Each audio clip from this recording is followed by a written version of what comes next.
नमस्कारम। अद्य वयम संस्कृत भाषायां के प्रत्यय से विषय पठिष्यामः। आज हम संस्कृत भाषा में के प्रत्यय के बारे में पढ़ेंगे। तरी पठामः के प्रत्यय से विषय तो पढ़ते हैं के प्रत्यय के बारे में। के प्रत्यय से संबंधित महत्वपूर्ण बातें हैं जो इस प्रकार हैं।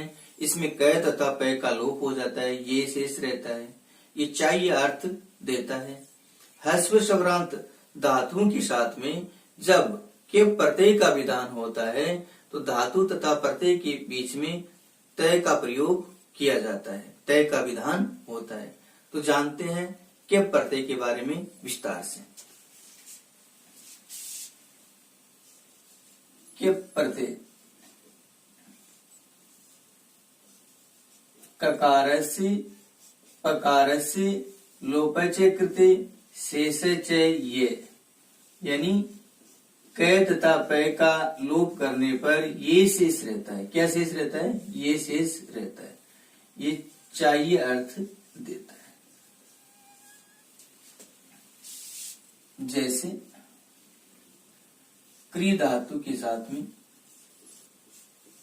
के प्रत्यय का विधान किया तो जो शब्द बना वो क्या बना?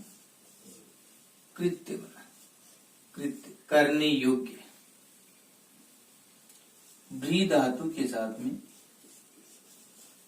के प्रत्यय का विधान करने पर भृत्य बना। भरण करने योग्य, करने योग्य कृत्य, भरण करने योग्य भृत्य, दूसरा अर्थ सेवक के रूप में भी हुआ।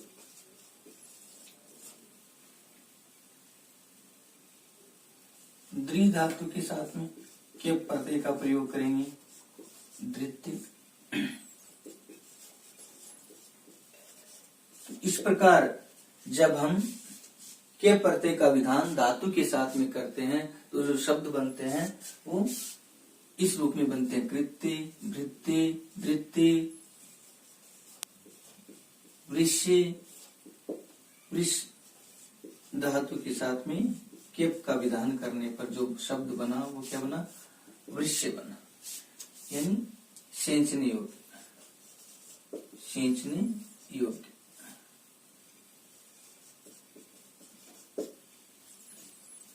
जानते हैं महत्वपूर्ण बातों के बारे में। ये इसमें क्या शेष रहता है? ये शेष रहता है। एति स्तु सास व्री दृश जुष क्यप। ये सूत्र कहता है कि ई स्तु सास व्री द्रि तथा जुष धातुओं से चाहिए अर्थ में क्यप प्रत्यय का विधान होता है। किस प्रत्यय का विधान होता है? क्यप प्रत्यय का विधान। किन धातुओं के साथ में? ई स्तु सास व्री दृश तथा जुस धातुओं के साथ में। ये कौन सा अर्थ देता है? चाहिए अर्थ देता है। ह्रस्व स्वरांत धातुओं से क्यप होने पर धातु व प्रत्यय के मध्य तय जुड़ जाता है, यानी धातु और प्रत्यय के बीच में किसका विधान होता है? तय का विधान हो जाता है। जैसे ई धातु है, उसके साथ में हमने केप जोड़ा तो जो शब्द बना वो क्या बना? इत्य बना। यहाँ देखिए आप, ई धातु है और केप प्रत्यय में ये शेष रहा। ई तथा धातु तथा प्रत्यय के बीच में किसका विधान हो गया? तय का विधान हो गया। क्या अर्थ बना? जाने योग्य।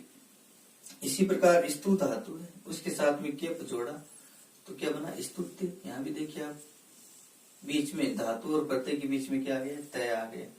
अर्थ क्या बना? स्तुत्य, स्तुति करने योग्य। आ उपसर्ग दृश्य धातु केप प्रत्यय, जो शब्द बना वो क्या बना? आदृत्य। आदरणीय, आदर करने योग्य।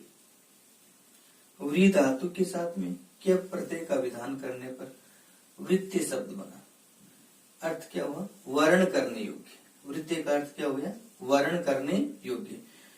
तो ये जो ह्रस्व स्वरांत धातु है, ह्रस्व स्वरांत धातुओं से तात्पर्य क्या है कि जिस धातु के अंत में ए आता है, ई आता है, उ आता है या री आता है, ये स्वर कौन से हो गए?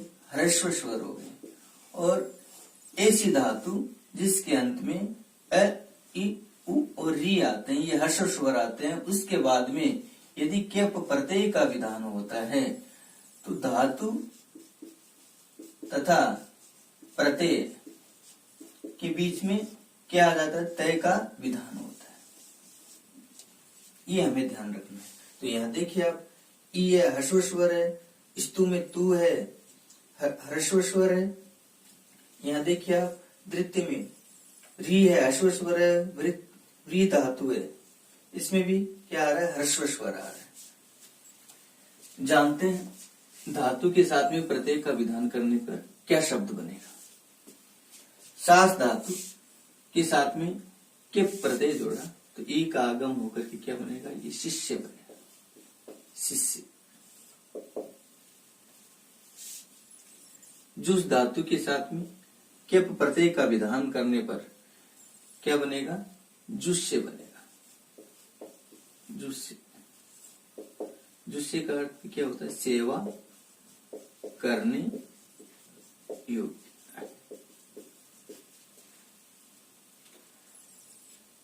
मृजेर विभाषा, ये सूत्र कह रहे हैं, मृजेर विभाषा सूत्र क्या कहते हैं कि मृज धातु है, कौन सी, मृज धातु जो है उसके साथ में विकल्प से कौन से प्रत्यय का विधान होता है, णित प्रत्यय का विधान भी होता है। यानी केप तो होता ही होता है, विकल्प से हम किस प्रत्यय का विधान कर सकते हैं, णित प्रत्यय का विधान भी कर सकते हैं। किस धातु के साथ में, मृज धातु के साथ में। जैसे मृज धातु के साथ में हमने केप जोड़ा तो क्या बना, मृज्य बना।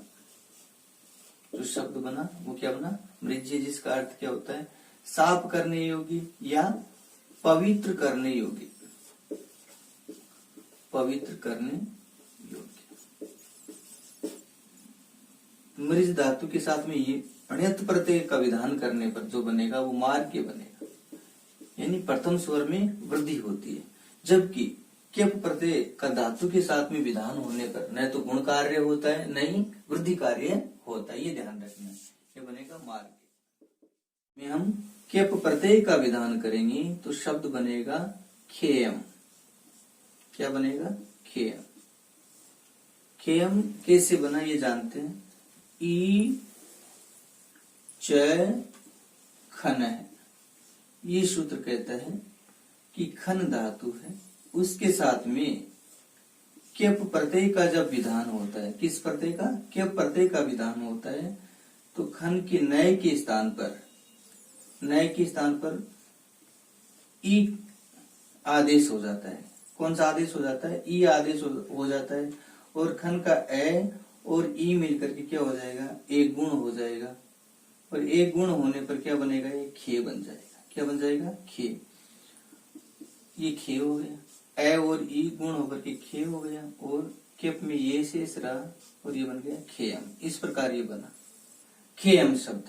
यहाँ गुण कार्य हो रहा है, खे का ए और नए के स्थान पर जो आदेश हुआ ई, ए और ई मिलकर क्या हो गया, एक गुण हो गया, और ये जो शब्द बना वो क्या बना, खेम बना। तो महत्वपूर्ण शब्द है खेम। इसमें हम प्रत्यय बताएंगे तो क्या बताएंगे, केप बताएंगे। धातु बताएंगे तो कौन सी बताएंगे, खन। खन का अर्थ खोदना, खोदने योग्य, खोदना चाहिए, ऐसा अर्थ देता है। तो ये हमें ध्यान रखना है। तो यहाँ गुण कार्य हो रहा है, शेष कहीं पर भी केप प्रत्यय का विधान होने पर गुण कार्य नहीं होता है। ये कुछ शब्द हैं जिनमें हमें धातु और प्रत्यय को अलग अलग करना है। जैसे शक्यम है, शक धातु और प्रत्यय कौन सा हो गया, केप हो गया। इसी प्रकार सत्यम है, सह धातु केप प्रत्यय है। वहम, वह धातु केप प्रत्यय। दृश्यम, दृश्य धातु केप प्रत्यय। वृत्यम, व्री धातु और केप प्रत्यय। ये निश्चित धातु में जैसे सह, शक धातु और सह धातु के साथ में किस प्रत्यय का विधान होता है? केप प्रत्यय का विधान होता है। और उपदा वाली धातुएं यानी ऋकार उपदा धातु, जैसे ये हो गई दृश्य। यहाँ देखिए अंतिम वर्ण से ठीक पहले कौन सा वर्ण आ रहा है? री आ रहा है। तो यहाँ भी केप प्रत्यय होता है और यहाँ भी क्या हो गया? केप प्रत्यय हो गया। ये हमें ध्यान रखना है। तो इस प्रकार आज हमने केप प्रत्यय के बारे में विस्तार से पढ़ा। शेषच है, स्वयं पठिष्यामि। धन्यवाद है। सत्यमेव जयते।